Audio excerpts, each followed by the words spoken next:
happy during COVID. Don't I say this a lot. They love COVID because you can sit at home, you can order DoorDash, the government sends you a check, no one goes to church, but you can go to the liquor store, you can order your pot online, right? Also, so the pot, they got pot, porn, no church, no work, and, DoorDash, and then watch Netflix, binge watch Netflix. They love that. Looting for George Floyd was also they part love of the looting. activity sheet. More than 21 million people were added to Medicaid due to COVID. I mean, okay, the pandemic's over, businesses have reopened. Should those people even be on the Medicaid roll still?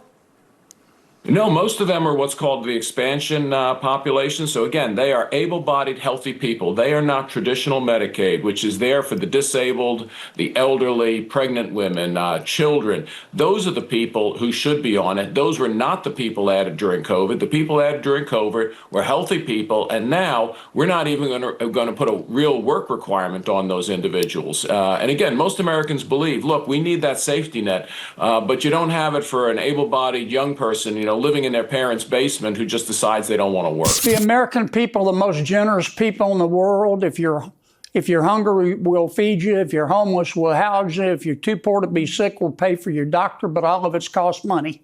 We're spending about $1 trillion a year on Medicaid. President Biden increased it by about 40%.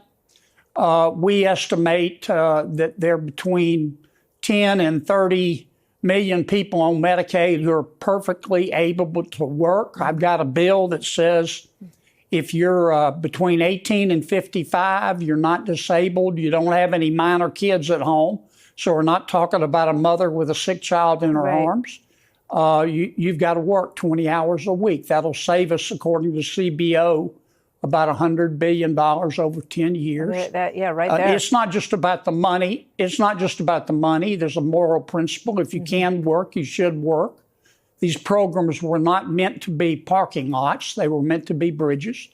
And for some people, not everybody on Medicaid, but for some people, the best way to get back on your feet is to get off your ass. President Trump had issued some statements throughout this process saying and urging, insisting that this bill does not cut Medicaid.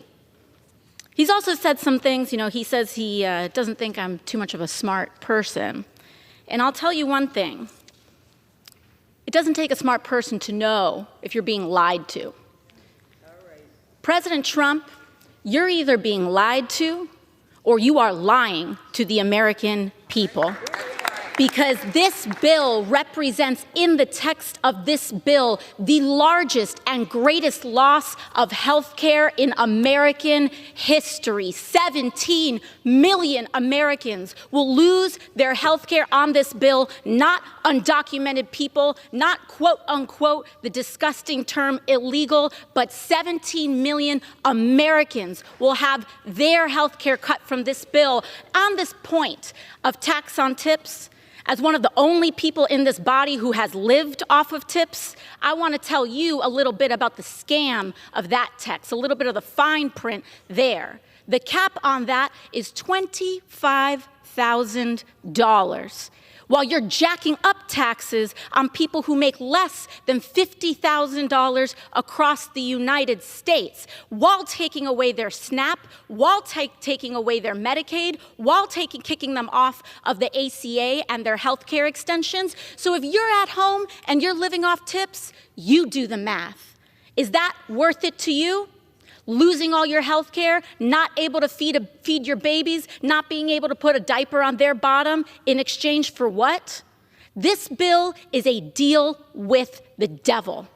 It explodes our national debt. It militarizes our entire economy, and it strips away health care and basic dignity of the American people. For what? To give Elon Musk a tax break and billionaires the greedy taking of our nation. We cannot stand for it, and we will not support it.